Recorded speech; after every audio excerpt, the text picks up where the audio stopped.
What comes to your mind when you hear post-colonialism? Oh,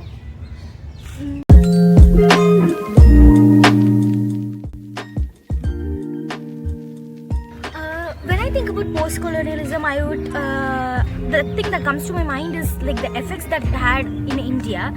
Before colonialism, the system that existed in India was the rule of the kings, which was not very good according to me, because the kings were the ones who ruled the country, and after the kings, their son, and it was like only autocracy, and that was not a good thing. And even I wouldn't say that the India during the period of colonialism was good. Even that had bad effects, like the British suppressed the people of India, they took all the wealth from India. But after that, what happened post-colonial? In the period, people realized that that doesn't work in that way with one person or a ruler ruling the country. We learned how a democracy works. That's how we learned that the effect of post-colonialism is that how we learned how a democracy works, how a country works. So I would say the democracy that we follow today is one of the effects of the post-colonial thing. Have you encountered any biases or stereotypes in educational materials? So I don't exactly remember encountering something like that, but because I did the Indian syllabus till third grade and then I shifted to this other syllabus. But I've heard people say that, for example, they show this dark girl with pimples in a children's textbook, and they say that is ugly, and then a fair girl fair girl is pretty, and then there's also this nursery rhyme, I guess. What is that? Curly hair, very fair, and eyes are blue. So the standard of beauty in itself is very Eurocentric. So I mean, in India you don't see people with blue eyes and very fair skin. But now things are changing, but till very recently, that is what our ideal of beauty used to be, because it begins with the nursery rhymes itself and what is being portrayed in textbooks and all of that. And I don't really, as far as I remember from my textbooks when I was a child from the CBSE syllabus, I don't really remember any dark-skinned or dusky-skinned children or people being portrayed at all that much as compared to fair skin. And always, even though you are not completely conscious of it, I guess there was always this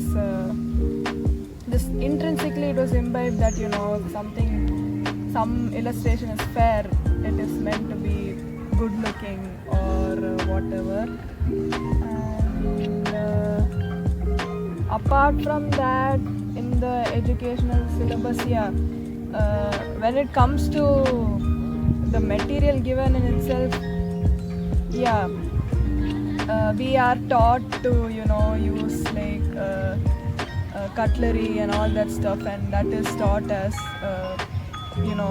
proper manners, but like originally we use our hands to eat, and that is thought as something that is not appropriate for a public space. And educational system now, like it is still very colonial, though the focus is shifting.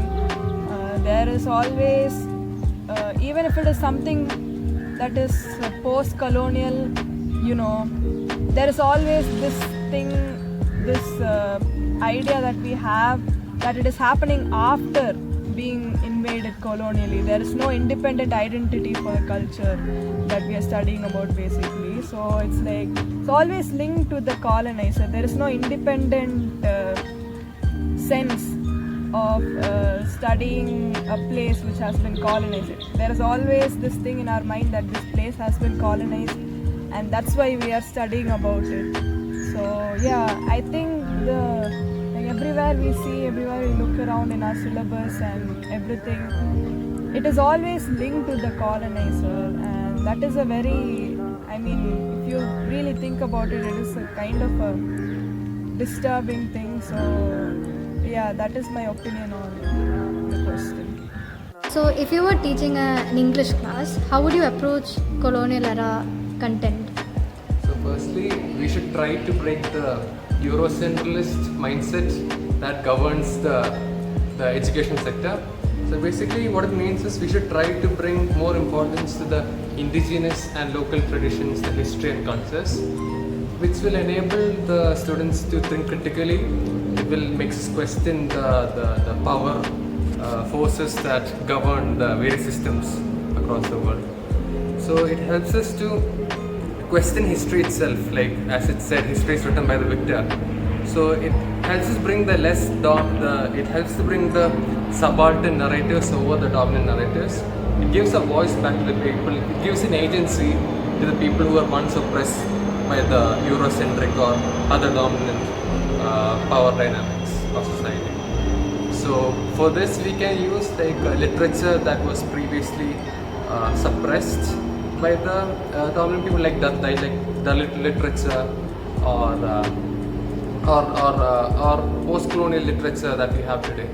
So yeah, that's about it. So, how do you think your education shaped your worldview? I think education, as far as I'm concerned, it helps to critically analyze the various structures of power that exist within the society. It helps me to think twice when we hear a dominant ideology, when it comes to politics, economics, or social, even culture. In today's world, we consume a lot of media. So it requires us to have a critical analysis, a critical thinking towards what we consume, especially in popular media, because it can easily control our thoughts and our ideas itself. And also, the education, I think, has helped me to identify the less dominant, the subaltern voices, which were previously not heard or suppressed by the dominant ideologies. It helps me to think outside the box, think various perspectives, putting things into different contexts and analyzing them in their own context. This helps us to realize that there are various factors which, say, a dominant ideology will tend to ignore and overcome.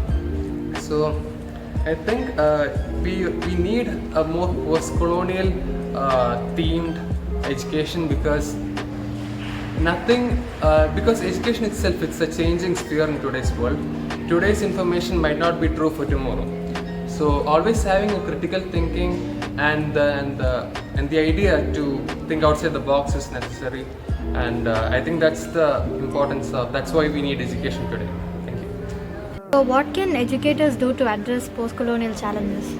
I think educators have an important role in the way we perceive the colonial influence on us, especially in a country like ours, which has been under so many years of colonizer rule. There's a responsibility in educators in the way the perceptions towards the influence of the colonizer is moderated. In a lot of the higher institutions, the primary medium of communication is English, for example, which is naturally different from our mother tongues, and there should be a sensitivity towards the way in which this is approached. There should be, for example, leniency towards our own Indianness of our Indian English, rather than holding it to standards of English that maybe white people would speak. So in the same way, I think when we look at the kind of literature education we have, we're taught for a long time that Shakespeare is perhaps one of the greatest writers of all time, and then we're brought up with the essays of Francis Bacon and all this. But there are equally or more valuable essays within our own culture, and when we are taught these people, we should be also taught that we are looking at it from the perspective of the white man. I think that is something that I was taught much later in my life. While initially the syllabus was kind of given to us as a kind of granted, and it deeply affects your perception of reality. Decolonization is not a reality that I believe in, because I believe that we are now, the colonizer influence is forever a part of it. We have to accept the hybrid nature of our existence as Indians, and we have to embrace it in a way that is conscious and sensitive to all the different cultural and social roles that play over there. And I think educators, as long as they focus on making the student aware of these different sensibilities that exist, and as long as they encourage students to question the things that we take for granted, they are always contributing to a more naturalized environment. And I feel like this should be the role of educators in transmitting post-colonial education. I think colonialism's legacy affects education today. So the colonial sentiments are certainly here with us to stay, especially in India. And to get a bit personal, my schooling and my early education was in schools which consider themselves as English medium schools. So since childhood, children are taught from the beginning to have this certain disdain for their own native language, and particularly in my schools, speaking in any other language other than English is considered a kind of sin. Although I should say this, that speaking in languages like Hindi was preferred more and was not denounced as much as speaking in Tamil. So Tamil was considered as something very, very local, very, very native. That is the term. The word local was used in a very derogatory sense. So ever since childhood, speaking in Tamil became a kind of something that you start suppressing within yourself. Although I personally did fall in love with the language eventually, I did learn a lot from it. So yeah, it starts from very, very early stages, and and it definitely impacts your perception of anything that's indigenous, anything that's native, and that stays with you for a very, very long time. And it's Tamil, it's not in the sense, we're not talking about formal Tamil, we're talking about Tamil that's very, very dialects of Tamil, or Chennai Tamil as they would say, which is considered which is a very derogatory term as it was used back in the day. How do you think colonialism's legacy affects education today? Colonialism's legacy has really seeped into the education system because I feel like right now most of the education system that we have focuses more on memorization, and the syllabus that we do get, it comes from abroad, again from first world countries and what they prefer, at the expense of local flavor and a regional context. And when we do think about the education system, we can see this with the older generation who are refusing to adapt in a post-colonial context, where their methods of teaching and the way they have been taught are very colonial. Their ideas are quite colonial, and the kind of attitude they hold towards anything that's native, whether it's a native language or native literature, they subconsciously have this feel that it's inferior to what they have been teaching right now. So there's an attitude of looking down upon it. And when we do think about post-colonial literature, the kind of language that is being used is quite different from your standard English. That is an act of rebellion. Most of the poetry or books that we have in various cultures that rebels against the colonizer is written in this way. There's also this term called abrogation. Again, this concept is not understood by many people who have been reared in an institute that's very colonial. So they do look at these type of literature and immediately they think it's bad English, it's not good enough, or that it's not, it doesn't have depth to it. So my feel is that even the teachers, they have to go through a reformation within themselves, because they are completely outdated. They don't have touch with the reality that we live in right now, or the fact that we're slowly attempting to decolonize ourselves. We can't go back to who we used to be, but we're trying to. And I feel like we would appreciate it much better if they understand it and actually appreciate and nurture our efforts to do so. And also regarding, I feel like giving importance to communication in English over skill, it kind of hinders the nation's development as a whole. We can't be like how East Asian countries operate, like China, Korea or Japan. We aren't that given to our local languages, but still I feel like there is room for development where we can accept people for their skill rather than their language. It all starts with decolonizing ourselves little by little.